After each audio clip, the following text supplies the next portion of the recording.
성경 말씀 봅시다. 로마서 1장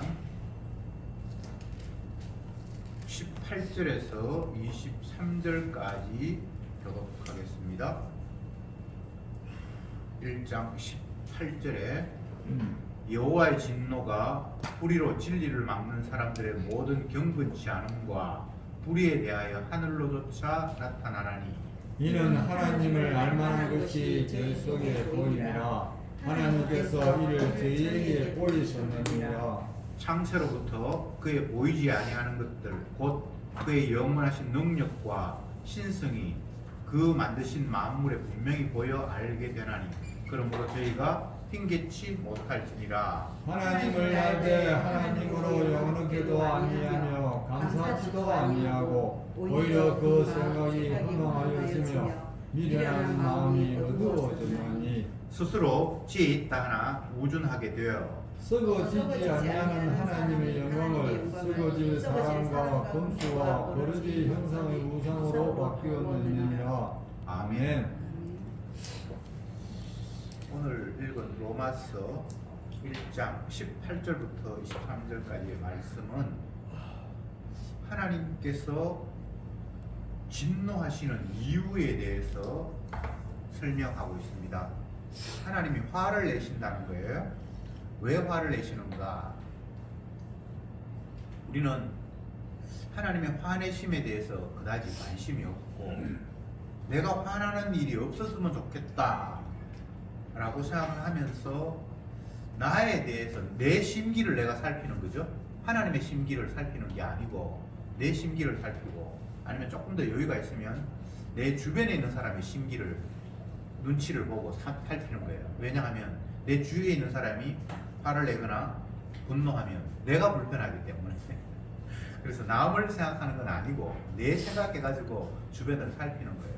근데 정작 하나님이 화를 내시는 이유에 대해서는 전혀 관심이 없어요. 오늘 말씀에서 하나님의 진노가 불의로 진리를 막는 사람들의 모든 경건치 않음과 불의에 대해서 하나님으로부터 나타난다. 하나님의 진노가 나타난다. 그 진노, 하나님께서 화를 내시는 이유가 불의로 진리를 막는 자들. 더 구체적으로 이야기하면 사람들의 모든 경건치 않음, 그걸 갖다 또 다른 말하면 불의라고 하는데 그것 때문에 하나님께서 화가 나셔서 하늘로부터 진노를 쏟아 붓는다. 이렇게 말씀을 시작하고 있습니다. 하나님의 진노, 하나님의 진노, 화내심, 분노, 이건 어떻게 해서 하나님께서 화를 내는가 하면 불의로 진리를 막는데요. 불의는 인간들의 행하는 모든 일, 진리는 예수님이 하시는 모든 일. 인간들이 자기 하는 행위로 하나님의 아들이 하는 행위를 무위로 돌리고 막아버린대요. 그게 불의로 진리를 막는 거예요. 하나님의 진노가 나타나는데 그 이유가 불의로 진리를 막기 때문이다. 이렇게 지금 이야기를 하고 있죠. 여기서 불의는 인간 행위, 진리는 예수님 행위. 인간이 자기 행동을 정당화시키기 위해서 예수님의 하는 행위를 무시하고 짓밟아 버린다는 거예요. 그러니까 하나님이 너무나 화가 나는 거예요. 예수님이 하나님이 기뻐하시는 유일한 아들이잖아요. 그런데 예수님이 이 땅에 오셨어요. 그런데 인간들이 예수님을 죽여버렸죠. 그게 하나님께서 진노하시는 이유예요. 내 아들은 내 말 잘 순종하고 내가 기뻐하는 행동들을 하고 있는데 인간들이 불의한 자들이 하나님의 사랑하는 아들을 잡아 죽여버렸어요. 그러니까 불의가 진리를 막아버리는 거예요. 어쨌건 인간들이 하는 모든 행위를 하나님은 불의로 간주하신다라는 것을 18절 말씀을 통해서 우리가 다시 한번 새겼으면 좋겠습니다. 인간들이 하는 모든 행위를 성경적인 관점에서 십자가 중심으로 바라보면 하나님의 아들을 살해하는 행위가 모든 인간들의 몸짓입니다. 무엇을 하고 하는 이 모든 행동들이 다 결국은 하나님의 아들을 죽여버리는 거예요. 왜 그렇습니까? 내 행동 정당화 시키기 위해서. 네가 맞으면 내가 엉터리가 되어버리니까 내가 옳다라는 것을 보여주기 위해서 그를 아예 덮어버리고 죽여버리는 거예요. 그게 인간들의 행위고 그게 하나님 줄 때 불의한 일이에요. 사람들은 자기 행위를 여러 가지로 규정을 합니다. 사람들은 뭐 필요를 충족하기 위해서 행동한다든지 뭐 여러 가지 일들을 사람의 행위를 뭔가 나름대로 규정을 하는데 주님께서 인간들의 행동들을 규정할 때에는 네가 너 정당화시키기 위해서 정당한 내 아들을 죽였다. 이렇게 한마디로 규정을 하시는 거예요. 그래서 인간의 모든 삶의 움직임은 하나님의 아들을 죽이는 그런 몸짓이고 행동이다. 그렇게 성경은 규정을 하고 있습니다. 사복음서에서 마태, 마가, 누가, 요한에서 성경이 하시는 내용은 모든 인간들이 하나님의 아들을 죽이는 일에 하나가 되었다. 그걸 밝힌 것이 사복음서의 핵심입니다. 불의로 진리를 막았다. 하나님의 아들은 진리인데 참인데 거짓이 참을 짓밟아 버렸다. 그래서 하나님께서 분노하고 계신다 라는 것이 18절의 내용입니다.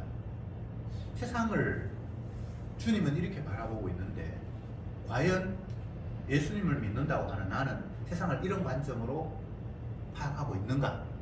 라는 그런 물음을 또 물어야 되겠죠. 여러분은 세상을 어떻게 보고 있습니까?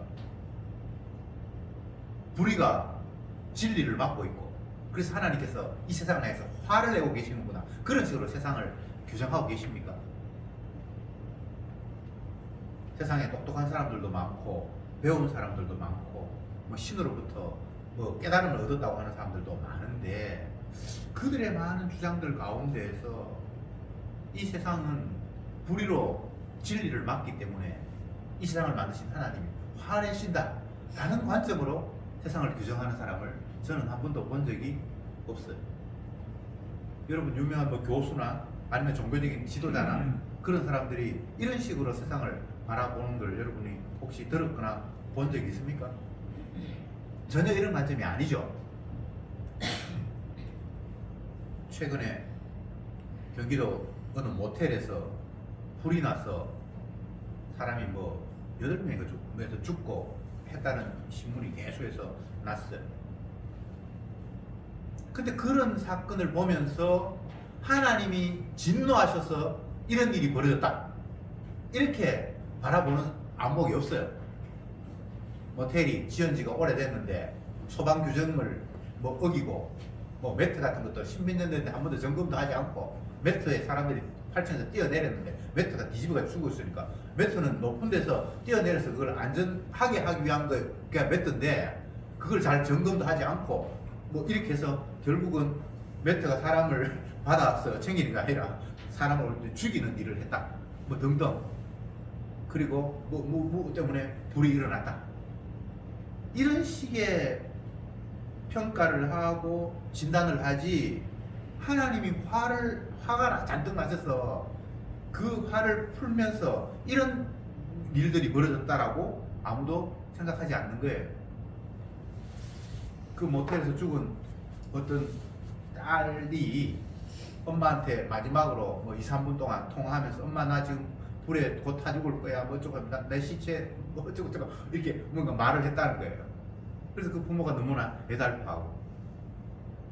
그런데 이런 사건들이 불의로 진리를 막기 때문에 하나님께서 화가 나셔서 일으킨 일이라고 보지를 않는다 이 말입니다. 지금 열대야가 서울이 지금 제일 길게 갔는데 몇 도 이상 돼야 열대야인지 모르겠습니다만 어쨌든 그 이하로 안 떨어진다는 거예요. 기온이. 그래서 서울이 뭐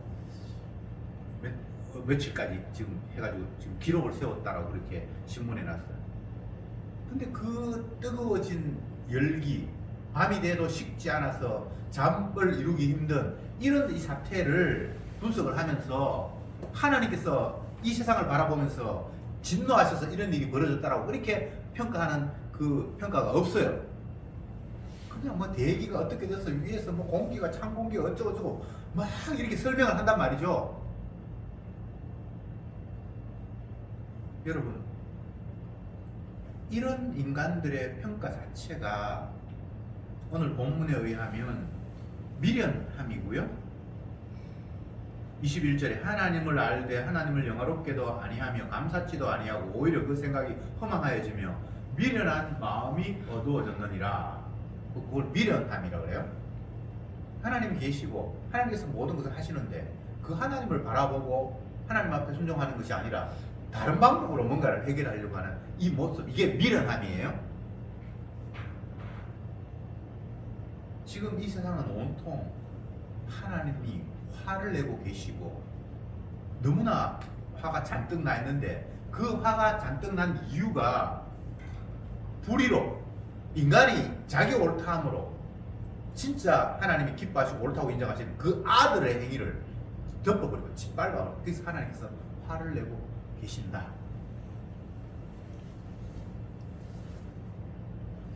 사람들은 늘 내가 어떻게 행동을 하면 조금 더 나은 삶을 살 수 있을까?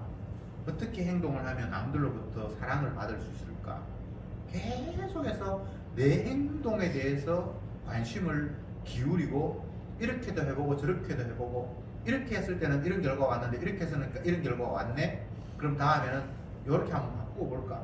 계속 자기 행동에만 관심이 있습니다. 그런데 주님은 인간의 행동 자체를 불의하다라고 너희들은 악하다라고 규정을 했습니다.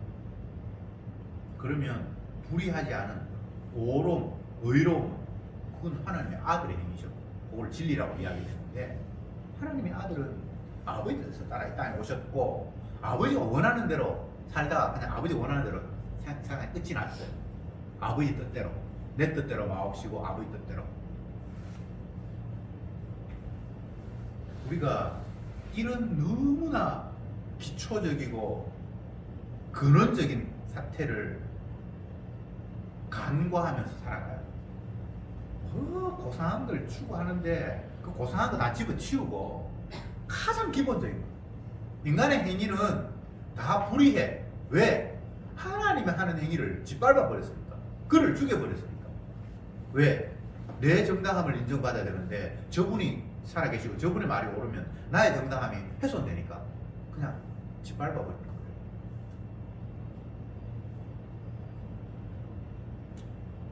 대통령이 됐어. 뭔가를 말하고 행동을 했는데 그 말과 행동을 신문 기자가 가감 없이 여과 없이 그대로 다 발표를 해버렸어요. 그러니까 대통령에서 너무 황당한 거예요. 그거 사적으로 내가 감정을 표출했는데 그래서 건방지게 대통령의 말을 함부로 지 마음대로 해석을 하고 오용을 해서 대통령을 나라를 위신을 깎았다 해서 그들을 핍박하고 이런 일이 벌어져요. 그게 남의 일이 아니고 모든 인간이 다 그렇게 살아갑니다. 내가 권력이 없어서 그렇지 나를 짓밟는 사람, 나의 체면을 손상시키는 사람을 내가 그냥 둘 수가 없잖아요. 19절에 이는 하나님을 알만한 것이 저희 소에 보임이라 하나님께서 이를 저희에게 보이셨느니라. 창세로부터 그의 보이지 아니하는 것들 곧 그의 영원하신 능력과 신성이 그 만드신 만물에 분명히 보여 알게 되나니 그러므로 저희가 핑계치 못할 것이다. 하나님 분노하시는 이유를 조금 더 상세하게 설명을 하고 있습니다. 하나님이 분노하시는 이유가 불의로 진리를 막기 때문이다. 이렇게 크다랗게 이야기해놓고 인간의 행동이 지 옳다고 이야기하면서 하나님의 아들을 죽였다. 이게 하나님이 진노하신 이유다. 크다랗게 얘기해놓고는 조금 더 구체적으로 넘어가면서 어떻게 되는가 하면 하나님이 만드신 만물, 피조물이죠. 만물에 하나님의 신성, 하나님의 거룩함, 능력을 다 그 안에 심어놨다는 거예요. 근데 사람들이 그걸 보고도 하나님을 인정도 하지 않고 주님을 섬길 생각도 하지 않는다는 거죠. 그래서 지금 하나님께서 화를 내고 계신다는 거예요. 만물에 다시 20절 봅시다. 창세로부터 이제 세상이 시작될 때부터 보이지 아니하는 것들, 이 보이지 아니하는 것들은 하나님의 영원한 능력, 신성, 이거는 눈으로 보이는 건 아니잖아, 그죠? 그걸 갖다 하나님께서 세상을 만들면서 그것을 만물, 그 만드신 만물에 분명히 보여 알게 되나니 이렇게 되잖아요. 창세전에 하나님께서 세상을 만들 때부터 하나님의 거룩함, 그분의 놀라움을 그 만든 피조물 안에 다 이렇게 심어놨다는 거예요. 그런데 사람들은 그걸 만물을 보면서도 그 하나님을 인정하지 않는다는 거죠. 그러니까 하나님께서 화를 내신다는 겁니다. 시편에 보면 달을 보면서 하나님을 찬양하고 별을 보면서 하나님을 찬양하고 세상의 모든 것들을 보면서 주님의 그 지으신 솜씨를 너무나 기뻐서 찬양하는 모습을 우리가 확인할 수 있죠. 왜? 주님께서 자기 솜씨로 만들어 놨으니까요. 뭐 단순하잖아요. 사람들이 자기의 재주와 능력으로 아름다운 것들을 만들기 위해서 예술이라는 장르가 있어요. 예술. 뭐 그림을 그린다든지 아니면 뭐 음의 높낮이와 길이를 가지고 소리를 아름답게 만든다든지 무용을 한다든지 몸짓을 통해서 아름다움을 뽐낸다든지. 그런데 그게 다 오늘 본 18절에 의하면 불이 인간의 행동이잖아요. 인간의 행동 맞죠? 인간의 예술, 인간의 아름다움이라는 것이 하나님 볼 때 그냥 불이에요. 불이. 지정당함을 주장하는 거예요. 예수님의 행위가 의고 진리라면 인간의 행동들은 다 불이에요. 인간이 아름답다라고 하는 그것을 하나님께서 만들어 놓으신 아름다움과 한번 비교를 해보자고요. 그게 사실 비교가 안 되거든요. 사람이 아무리 이쁘게 만들어도 그 사람이 만든 거는 하나님이 천연적으로 만든 거하고 비교가 안 돼요. 요즘 꽃들도 생화는 비싸기도 하고 조금 있으면 시들어 버리니까 이게 오래 보관이 안 되니까 조화를 만들어 가지고 많이 활용하잖아요. 우리 집에도 조화가 있어요. 지금 한 몇 개월째 있는데 아주 싱싱해요. 근데 그게 진짜 꽃하고 비교하면 비교가 안 되거든요. 그냥 멀리서 보면 그냥 꽃이 피어 있는 것 같지만 그게 향기도 없고. 하나님 세상을 만들 때부터 자기가 만든 피조물 속에 자기의 능력과 신성을 다 그게 심어 놨다고 하셨어요. 그런데 사람들은 거기에서 하나님이 솜씨를 발견하지 못하는, 이게 미련한 어리석음이죠. 이게 선악과를 따먹고 마귀로부터 완전히 우리가 하나님의 본래의 모습을 잃어버린 그 상태가 이런 모양입니다. 왜 시편 기자는 하나님 만드신 만물을 보면서 주님의 그 오묘하신 능력과 신성을 지금 기뻐하고 찬양하고 있는데 왜 다른 사람들 그게 안 보이죠? 그게 죄악에 갇혀 있다는 증거예요. 그러면 세상 사람들, 복음도 모르는 사람들도 이 창조주가 만든 게 진짜 너무 아름답구나 라고 이렇게 노래하는 사람도 있어요. 그러나 그것은 인간의 수준이고 주님이 보게 하신 그런 수준은 아니고요. 결국은 만드신 만물 가운데에서 예수 그리스도의 주되심이 담겨 있고 그분의 사랑이 담겨 있고 그분의 능력이 담겨 있고 모든 게 다 담겨 있어요. 그런데 인간들은 보지 못한다. 그러니까 하나님께서 화를 내시는 이유가 그게 있다. 이게 20절에 보면 핑계치 못한다고 했는데 만물에다 하나님의 신성이 있고 주님께서 자기 솜씨를 보였는데 만물 속에 살면서도 나 하나님 안 믿어. 나 하나님 말씀에 대해서 들은 적도 없고 주님이 이 세상을 만들었다라는 걸 나는 정보를 몰라. 그렇게 핑계할 수가 없도록 돼 있다는 거예요. 나는 누구에게도 십자가 복음에 대해서 들은 적이 없어요. 내 주위에는 교회도 없어요. 내가 사는 마을에는. 그래서 나는 예수 안 믿는 거 당연하고 창조주 하나님을 인정할 수 없잖아요 라고 이렇게 핑계를 못 한다는 거예요. 왜? 하나님 만들어 놓으신 네가 살아가는 그 환경 속에 이미 하나님께서 모든 것을 담아놨는데 그걸 내가 모른다, 못 봤다, 이걸 하나님께서 용납하지 않게끔 인간은 핑계할 수 없습니다. 난 몰라요. 나 복음 안 들었어요. 나 교회 한 번도 가본 적도 없고요. 누구도 내한테 십자가에 대해서 이야기한 적이 없어요. 그러니까 나 예수 안 믿어도 당연하잖아요 라고 이렇게 말할 수 없다는 겁니다. 나는 무식해요. 글을 못 읽어요. 그렇기 때문에 하나님의 말씀을 한 번도 읽어본 적이 없어요. 그러니까 내가 어떻게 하나님을 알까요? 이런 말도 안 통하는 거예요. 하나님이 그렇게 어설프게 일하시겠습니까? 철저히 너희들은 완악한 죄인이다.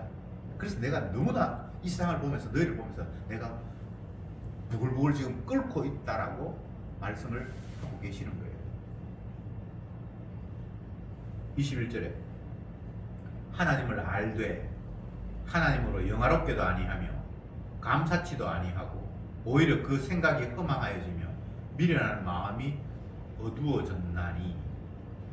하나님을 알도록 주님께서 모든 걸 만들었다는 걸 알도록 다 이렇게 심어 놨는데도 불구하고 하나님 앞에 감사하지도 않고 주님 앞에 영광도 돌리지도 않고 우리가 살아있음 자체가 주님의 사랑이 지금도 계속해서 베풀어지고 있잖아요. 비를 내리시고 태양을 쬐이시고 이게 하나님께서 자기의 긍휼을 이 세상에 지금 베풀고 있는 증거잖아요. 안 믿는 사람이라고 해서 못된 사람이라고 해서 비를 안 주거나 그렇지 않잖아요.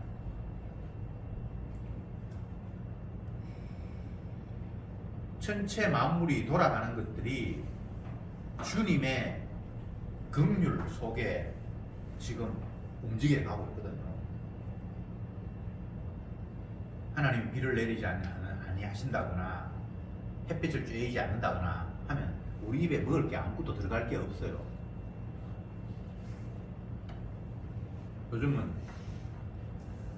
사람들이 쌀을 많이 안 먹어가지고 점점 심각해진다 이렇게 얘기를 하는데 쌀이 아니라 무엇을 먹어도 그게 다 하나님 주신 거예요. 인간의 입으로 들어가는 게 사람이 만든 게 없어요.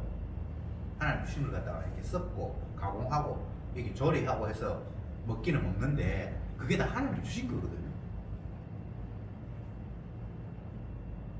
그런데 오늘도 밥을 먹으면서 주님께서 나에게 먹을 것을 주셨다고 하면서 감사할 줄 모른다는 거예요. 아니 내가 열심히 일해가지고 돈 벌었는데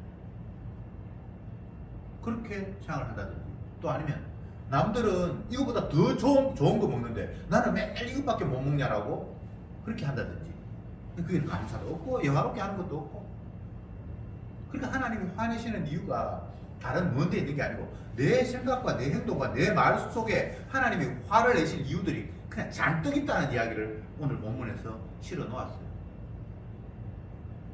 은혜 안에서 보면 그냥 감사와 찬양 주님을 영화롭게 하는 일밖에 없는데 우리는 감사도 없고 찬양도 없고 계속해서 원망과 불평을 쏟아놓고 있어요. 하나님이 진노하셔야 되는데 내가 진노하고 있어요. 왜? 마귀에 사로잡혀서 엉뚱한 식으로 세상을 바라보고 잘못된 비교를 계속해서 하기 때문입니다. 은을 사랑하는 자는 은으로 만족함이 없다. 바다는 그 물로 만족 채워지지 않는다. 이와 같이 인간의 마음이 그렇다. 성경에 그렇게 되어 있어요. 물이 바다를 가득 채우지는 못하잖아요. 그런 것처럼 우리의 마음이 아무리 채워도 물로 채울 수 없는 바다와 같대요. 이게 왜 이렇게 돼 있죠? 이게 마귀가 우리를 이렇게 망가뜨려 놓았어요.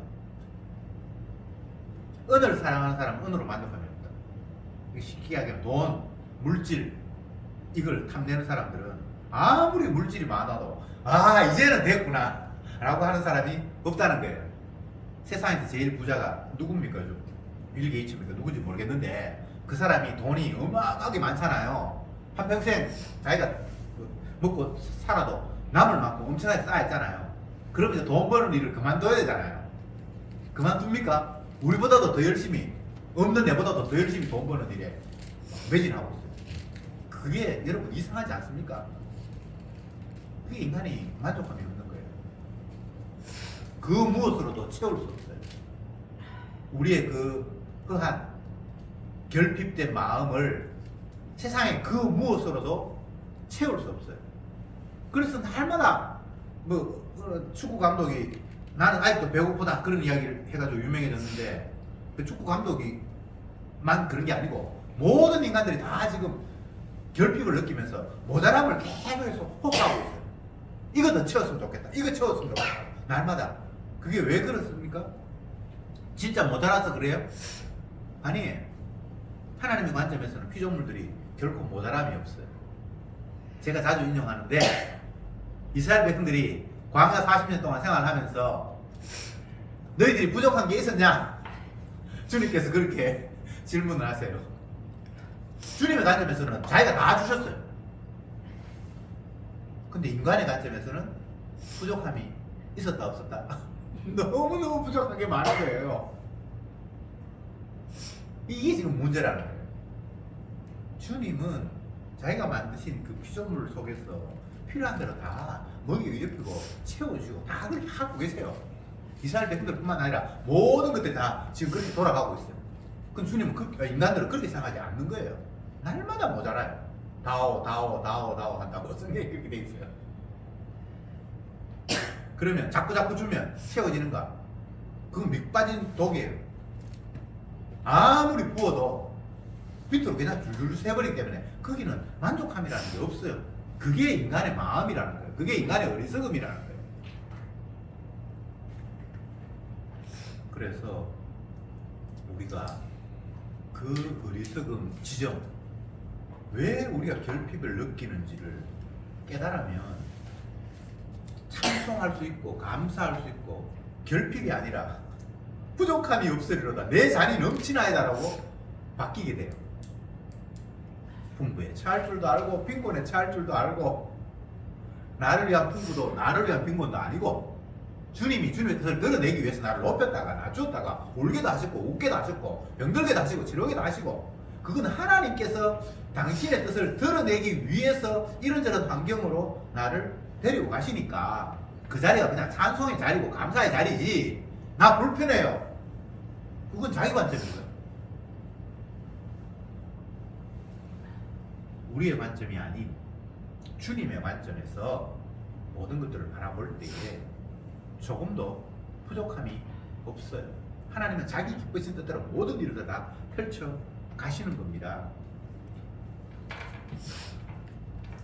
22절에는 스스로 지혜 있다 하나 우준하게 되어 썩어지지 아니하는 하나님의 영광을 썩어질 사람과 금수와 버러지 형상의 우상으로 바꾸었느니라. 스스로 깨달았다고 하고 지혜롭다고 하는 인간들이 얼마나 어리석은지 영원한 하나님 천지만물을 창조하신 그 주님 그분을 바라보면서 찬송하지는 못하고 엉뚱하게 자기가 손으로 만들어 놓고 그걸 지가 찬양하고 섬기고 있는 것만큼 바보 짓을 하고 있다는 겁니다. 이게 미련함의 모습이에요. 우상을 섬긴다라는 것이 꼭 어떤 상을 만들어서 그 앞에 절한다라는 그런 것으로만 규정할 것은 아니고 그런 걸 포함해서 영원한 것이 있고 사라져 버릴 것들이 있죠.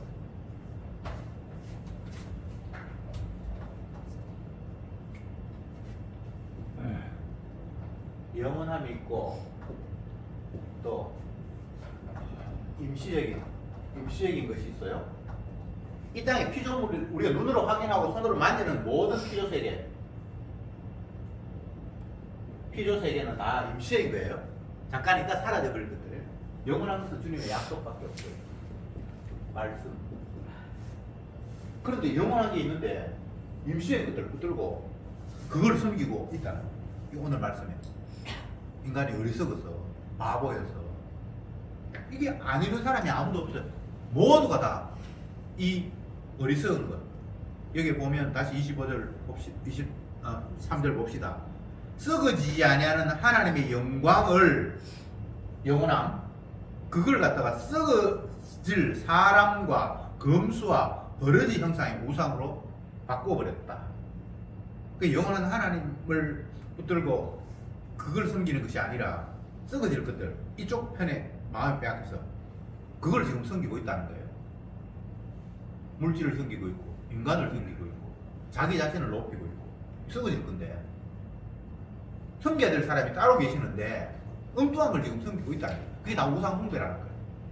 자식을 섬기고 남편을 섬기고 이 세상에 기대를 걸고 내 자신에게 기대를 걸고 이게 섬기는 거예요. 썩어져 없어져 버릴 건데 그걸 숨기면 어떡하겠다. 결국 이 이야기는 무엇을 우리에게 말씀하고 싶어서 이렇게 사도 바울이 이런 이야기를 하는가 하면 우리의 스스로의 힘으로는 이 문제를 해결할 재주나 방법이 전무하다라는 이야기를 하고 있는 거예요. 나는 선악과를 따먹어서 태생부터 이미 생각이 이게 고장이 나서 살아계신 하나님, 영원한 하나님 그걸 온 주님께서 만들어 온 세상 속에 다 지금 보이도록 해놨는데도 불구하고 그건 전혀 보이지도 않고 영원한 하나님을 찬양해야 되는데 잠시 있다 사라져버릴 것들에 더 관심이 있어서 그쪽에만 혈안이 돼서 지금 움직이고 있다는 거예요. 누구도 예외가 없습니다. 모든 인간이 다 이래요. 그럼 지금 어떡하는데? 우리 스스로는 방법이 없어요. 내가 나를 섬기지 않고 영원한 주님을 섬기는 주님의 약속만을 소망하는 그런 식으로 살면 좋겠는데 그게 실질적으로 우리는 안 되게 돼 있어요. 어느 인간이 자기를 부인합니까? 나를 버려요? 어떻게 나를 버려요? 자살하면서 나를 지키는 게 인간인데 그 자살한다는 게 자기 체면을 지키는 거예요. 더 이상 부끄러움을 내가 감당하지 못하겠다고 하면서 자살하거든요. 그러니까 자살하는 게 자기를 버리는 게 아니에요. 우리는 오해를 하죠. 인간이 자기를 버릴 수가 없습니다. 자기를 버리고 자기를 부인하고 나를 쫓으라고 주님께서 말씀하시는데 그렇게 순종할 인간이 단 한 인간도 없어요. 안 돼요. 바울이 지금 이야기하는 내용은 너희들은 이런 존재야. 근데 너희들 스스로 이 문제를 이게 문제가 심각한 걸 알았음에도 불구하고 문제를 해결할 수 있는 방법이 우리에게는 없어요.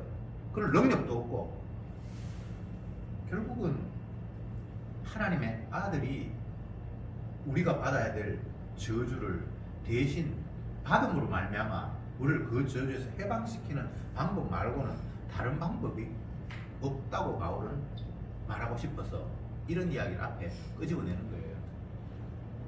너희들은 죽었다 깨어나도 너희들은 어떻게 할 수가 없어. 내가 이렇게 떠들고 있는데 나도 똑같아. 내가 내 스스로 이 문제를 해결할 수가 없는 거야.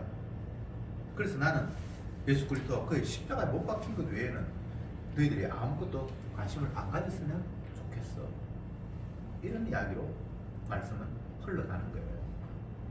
그래서 예수님이 십자가이셨다라는 것이 이 땅에서는 유일한 기쁜 소식이 된다. 십자가가 복음이래요.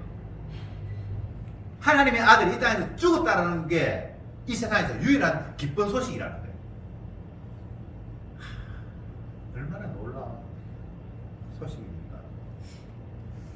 그런데 마귀는 계속해서 우리에게 십자가 외에 다른 복음이 엄청나게 많은 것으로 계속 우리에게 유통시키고 있습니다.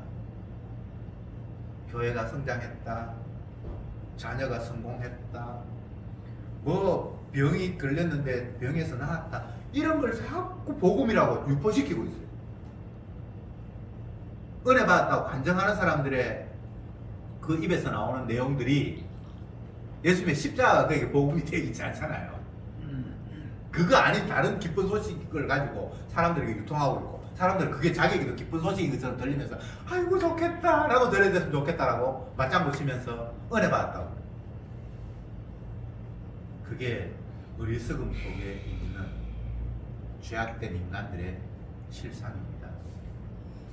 그런데 이 사도 바울의 전하는 메시지가 복음으로 들려지고, 이게 참 맞네, 그래, 우리의 삶은 불의한 내가 의로우신 주님을 짓밟는 그런 삶이 날마다 펼쳐지고 있고, 그래서 이걸 갖다가 어떻게 할 수가 없으며, 또한 우리에게 펼쳐진 모든 하나님께서 보여주시는 이 자연의 만물, 지금 뭐 어디에서 전쟁이 일어나고 있고 뭐 별일이 다 일어나고 있는, 날씨가 덥고 뭐 이런 모든 것들이 다 주님의 주되심을 드러내는, 하나님이 화가 나셔서 뭔가를 움직이고 계신 것으로 그렇게 깨달아지면서 아멘이 된다면 이건 주님의 마음이지 우리의 깨달음이 아니에요. 그래서 이 세상에 주님께서 진노하고 계시고 인간이 이렇게 썩어 문드러져서 평생 진짜 섬겨야 할 하나님은 섬기지 못하고 썩어져가는 것들을 섬기고 있는 이 모습이 바로 내 모습이라고 받아들여진다면 이건 주님의 은혜가 이미 임한 거예요. 그래서 한 걸음 더 나아가서 결국은 예수님께서 우리의 의가 얼마나 불의인가를 깨닫게 하기 위해서 우리에 의해서 죽임당하는 그 십자가 사건이 일어남으로 말미암아 결국은 우리를 죄인으로 확정시키시면서 그분의 대신 죽으심이 자기 백성을 죄에서 깨끗게 하는 유일한 방법이라는 사실까지를 우리에게 던져 주십니다.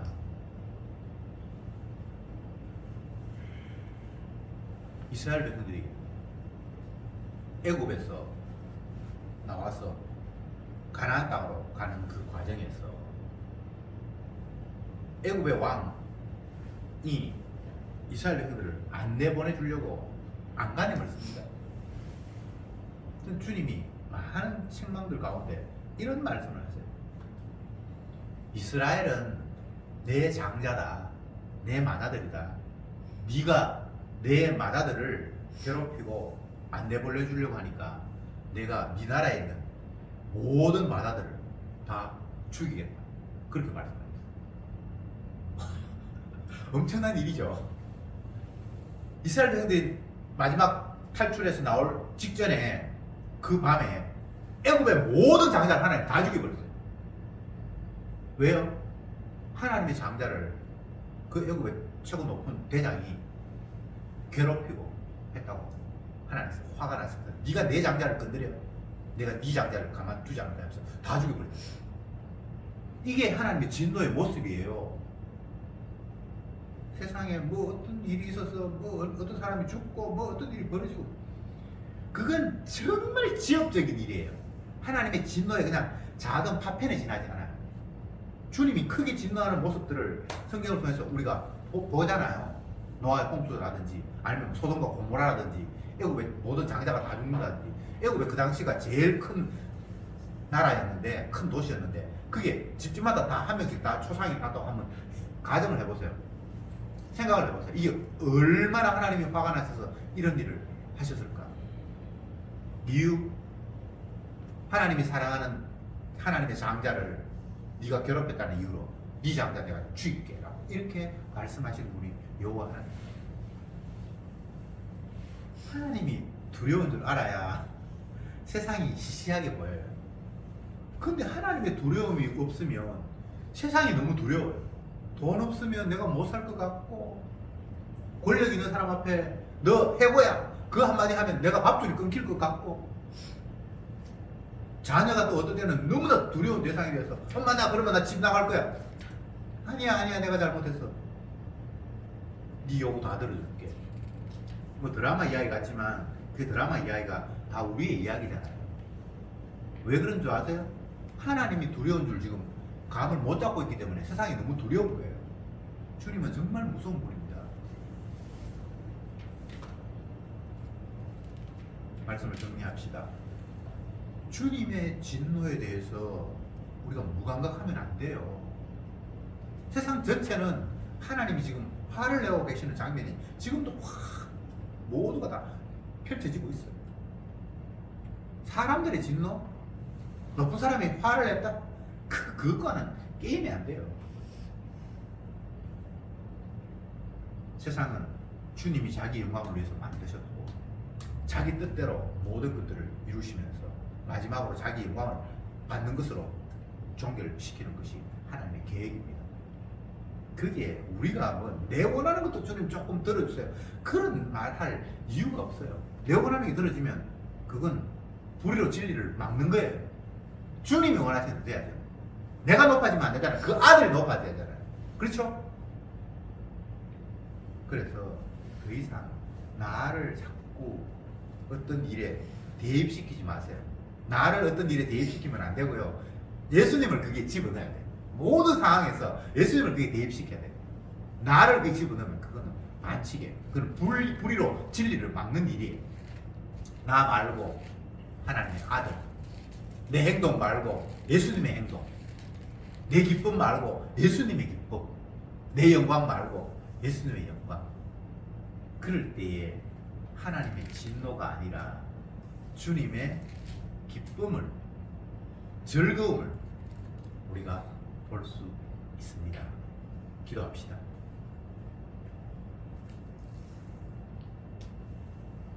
아들을 통해서 영광 받기 원하시는 주님, 만물을 통해서 아들을 드러내고 자랑하기 원하셨던 주님,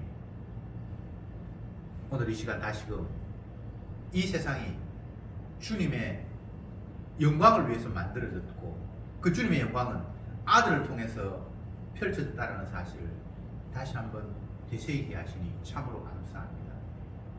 이 너무도 중요한 기본 중의 기본을 자꾸만 망각한 채 엉뚱한 게 불의로 내 행동으로 하나님의 의, 예수님의 그 행동을 짓밟는 이 어리석은 삶을 주여 불쌍히 여겨 주옵소서.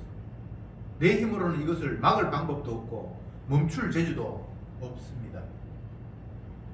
그러기에 오직 주님의 대속의 피만이 우리의 모든 허물을 덮는다는 사실을 아멘으로 받을 것 외에 저들이 할 일이 없음을 주여 놓치지 말게 하옵소서. 그래서 온전히 주님의 그 사랑만 감사하며 기뻐하며 찬양하게 하옵소서. 예수님의 이름으로 기도드립니다. 아멘. 아멘.